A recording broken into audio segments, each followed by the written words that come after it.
E aí, pessoal, beleza com vocês? Saudade de voltar para a escola? Quanto tempo, né?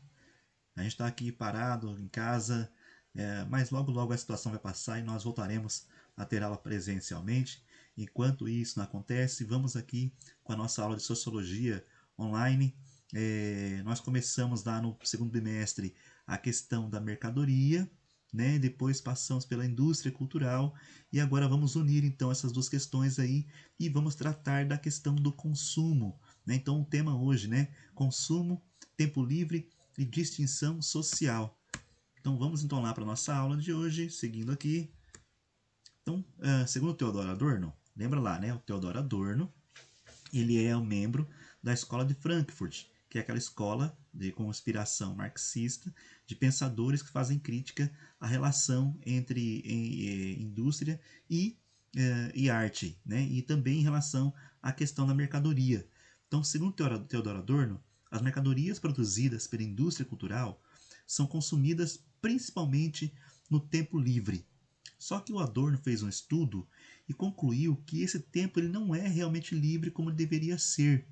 Tempo livre é quando você chega do trabalho, chega em casa então e vai descansar. Vai ter um tempo para curtir o seu corpo, curtir sua vida. Você vai realmente produzir descanso. Mas segundo Theodor Adorno, esse tempo ele não é livre. Ele chamou esse tempo aí de tempo de não trabalho. Você não está na empresa trabalhando, mas você ainda está pertencendo dentro ao circuito de funcionamento do capitalismo. Então ele vai chamar isso aí tempo de não trabalho. Tá? Vamos entender certinho esse conceito nas próximas imagens ali. Então, segundo Theodor Adorno, o tempo livre deveria então significar, né, descanso, curtir produções culturais, enfim, ficar no ócio. O que é ócio? Ócio é o tempo dedicado ao nada. Né? Lá no passado, os gregos valorizavam muito o ócio. Quem trabalhava não era valorizado e quem tinha tempo para pensar, para ficar de boa, tranquilo, era valorizado. Então, isso, segundo Adorno, deveria ser tempo livre. Deveria ser você ficar no ócio. Já perceberam já? Ó, a palavra negócio significa a negação do ócio. Quando você faz um negócio, você nega o ócio. A origem é essa, tá? Não é piada não, tá? Então, mas o que então tempo livre? Tempo livre no mundo capitalista significa resolver problemas, voltar para casa no trânsito e consumir artigos no mercado capitalista. Enquanto você assiste à TV, você está ali sendo induzido a comprar coisas. Então, ou seja, você, mesmo que pareça que você esteja descansando, você está cumprindo aquele circuito do capitalismo, que é a ideia de que o capitalismo só funciona quando você consome. Então, no tempo livre, você não está realmente livre. É um tempo em que você não está na empresa trabalhando, mas você continua inserido dentro da ideia do mundo capitalista de consumo, tá? Então, porque você precisa consumir para que o capitalismo funcione. Então, ou seja, o tempo todo estamos presos a um circuito de consumo e trabalho imposto pelo sistema capitalista, que o Adorno então vai chamar de totalitarismo do capitalismo. O tempo todo você está imbuído dentro de alguma tarefa que o capitalismo quer que você cumpra para que ele funcione. Então não há tempo livre no capitalismo, o que há é um tempo de não trabalho, mas você continua comprando, consumindo para fazer com que o capitalismo funcione muito bem. Então é essa a crítica que o Adorno faz então, que ele percebeu ao estudar a sociedade americana, porque ele fugiu da Alemanha e foi para os Estados Unidos por causa das questões do nazismo na Alemanha, mas ele percebeu que havia na Alemanha um totalitarismo e havia também nos Estados Unidos um totalitarismo, capitalismo, que não permite que você seja realmente livre, que você realmente curta a sua vida.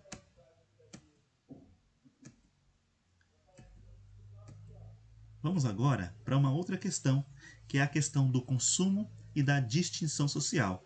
O Thorstein Veblen, que é um sociólogo ali do finalzinho do século XIX, início do século XX, ele foi o primeiro sociólogo a estudar as relações de consumo e como elas influenciam na sociedade. Então, segundo o Thorstein Veblen, o consumo também serve para separar as classes sociais.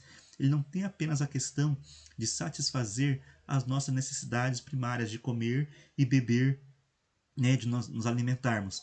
Ele também tem a questão de identificar quem é você, onde é que você se posiciona dentro do meio social em que você vive, a qual classe você pertence. Então, a ideia do consumo também é distinguir, diferenciar as pessoas. Você percebe que uma pessoa tem uma certa posição quando ela possui certas roupas e certos produtos eletrônicos e certos carros, e percebe outra pessoa, né, quando ela possui, quando ela não possui essas mesmas coisas aí. Você consegue perceber quem é a pessoa dentro de um meio social.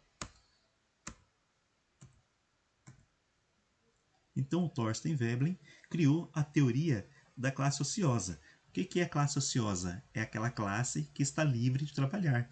É aquela classe que não precisa trabalhar porque há uma classe que trabalha para ela. Então, olha o que ele vai dizer ali, esse texto é dele, ó. Isenta do trabalho manual, economicamente produtivo, a classe ociosa realiza atividades de lazer, com conotação de alto status e poder, como por exemplo a caça. Lembra lá, né, que na Inglaterra a caça de raposas era proibida aos camponeses, apenas os nobres é que podiam caçar a raposa, né? Então disso aí vai nascer a ideia de esporte. Então se o ócio não for ostensivo, não há razão para exercê-lo. Então outra alternativa ao ócio que essa classe tem é consumir ostensivamente. Ela consome para poder se diferenciar daquela classe trabalhadora que não consegue consumir igual a ela. Então o Thorstein Weber percebeu essa questão do consumo como diferenciação das classes sociais, ok? Então, qual o objetivo de consumir, consumir e consumir? Então, a ostentação promovida pelas classes sociais mais altas promove a inveja na classe de baixo e na classe de baixo e assim por diante. Então, a ideia é que você queira ser como a elite e que você tente e que você ache que o mundo que ela criou seja um mundo justo. Ou seja, se eles estão lá no topo lá consumindo aquelas coisas, eu também posso chegar lá. Então, as pessoas compram para se distinguirem socialmente. Uma pessoa rica pode comprar lá uma bolsa de 10 mil, 20 mil reais. Então, e isso aí acaba levando a cada posição social corresponder a um estilo de vida diferente, ok? Então percebam ali, ó, o que é valor para cada classe ali. Então a classe alta, a classe A, qual é a motivação dela?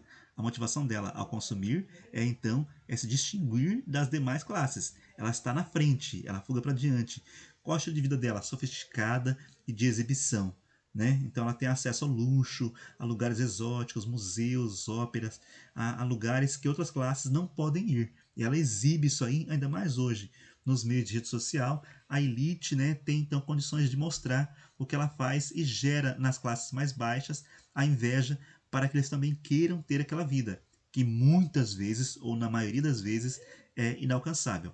A classe intermediária B, ela tem outra motivação, que é o lazer e a educação. E a classe média, ela tenta imitar a classe A, mas o luxo dela é claro que é intermediário, consegue comprar ali um carrinho importado mais ou menos, mas não vai chegar a ser como a classe A. Mas ela tenta imitar a classe A porque ela quer fugir da classe C.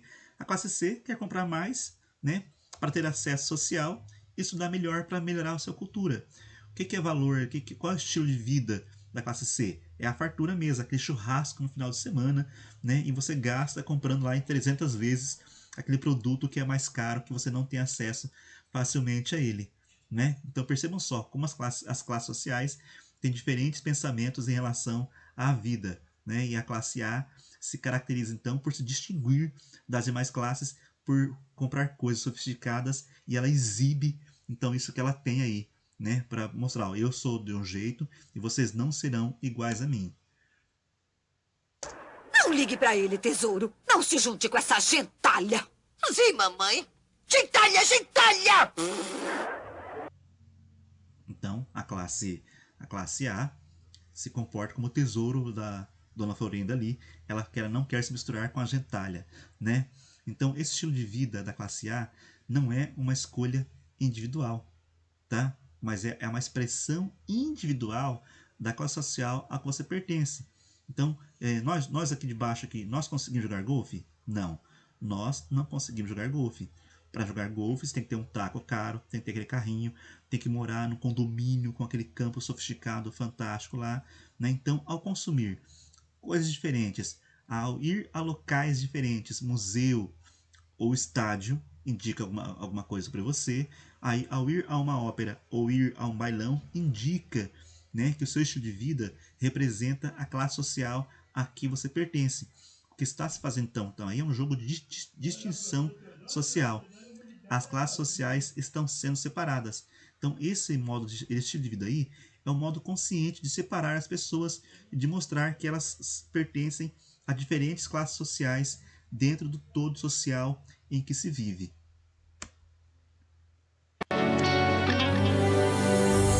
As contas do restaurante deste advogado de Goiânia costumam passar de 10 mil em cada dia do final de semana. E ainda tem a balada com direito a camarote, mais quase 20 mil pela noite.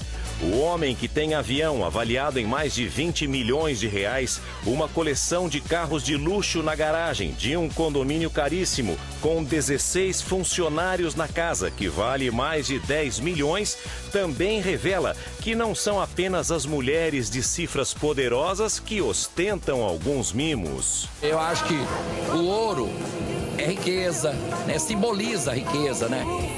No dia a dia deste milionário está a assinatura de processos que podem render milhões com canetas como esta que custam 70 mil. O guarda-roupa do doutor Djalma Rezende tem uma verdadeira fortuna. Cintos de 11 mil. Os sapatos mais caros do mundo, de quase 30 mil. Camisas suecas e relógios suíços. E em vários cômodos, freezers lotados dos champanhes mais caros, além de garrafas de uísque como esta, ao preço de quase 40 mil.